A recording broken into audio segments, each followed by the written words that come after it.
Hey, I'm Morr, and today I'm going to teach you how to do over double peg grinds on RideBMX.com.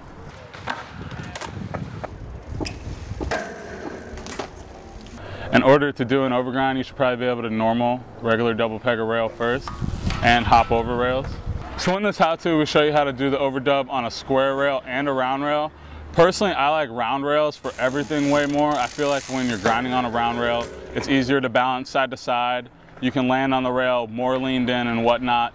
Unlike when you're on a square rail and you land too leaned in, you're basically only grinding on one little corner of your peg because the whole rail is lifting you up on the one side, and I just don't like how that feels. So for me, my natural grind side is the right side. So to do the over double peg, we're gonna approach the rail from the left side and hop over to the right side.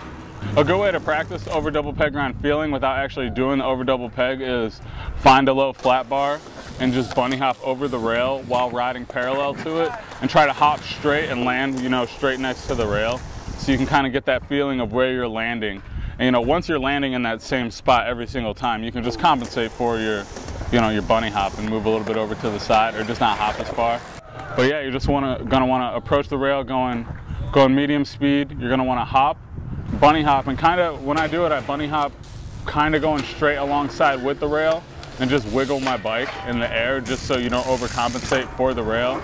Most times I see when someone misses the rail and overcompensates, it's because they're going to the over double peg at an angle that they don't need to be going at. Initially, when you're gonna bunny hop to hop over the rail, you're gonna wanna bunny hop and look at your front peg. You're not gonna wanna lean too much. Like I said, you're gonna wanna stay kind of straight. And once you hop and look at your front peg, as long as your body feels straight on the bike, you get that front peg on and your back peg's just gonna drop straight to it. And you're just not gonna wanna be leaned too far out to the side that you're grinding on. You're gonna wanna be leaned over to the side, just so in case you do lose your balance, you just hop over to the same side. And that's a really good way to get the feel for it, because you're probably gonna jump off it a few times. Once you're set in that position for a second, it basically is just the same as another regular double peg grind. You'll probably see in the photo or some of the frames that I'm doing it and I do the over double peg, but my body is still a little bit leaned over to the other side. And that's kind of what I use for, that little bit of overcompensation to keep your body centered on the rail, so you can just get down it and you're not falling off to your other side too fast, or just, you don't want to do that too far either, because you'll just hop on the over double peg and you'll immediately jump back off to the other side. So once you initially learn the over double peg grind on a flat bar, you can go and do it down rails and stuff like that too. For me personally, I think it feels a little bit better doing overgrinds down rails, because you can actually dive into the trick and look at the trick and analyze it a little bit more while you're doing it. You can see where your bike is more, you can see where the rail's at. The rail goes down and you're still bunny hopping straight out. So, by the time you get to stair number 2 or 3 down, you're basically level with the rail, and it's the same as doing it on a flat rail. You don't really have to bunny hop that high or anything, and you just land in it, but you're diving too, so you can aim that front peg harder and kind of pin it in harder, like when we were talking about being leaned over a little bit but still going down. It's just a little bit better of a feeling.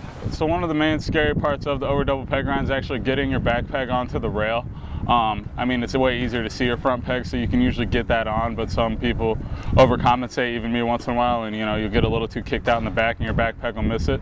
Once in a while, like, you'll make a mistake doing the overgrind like I do in here, landing like over Smith or something, your peg doesn't get all the way over. And personally, I think that's a little bit better than actually missing your back peg.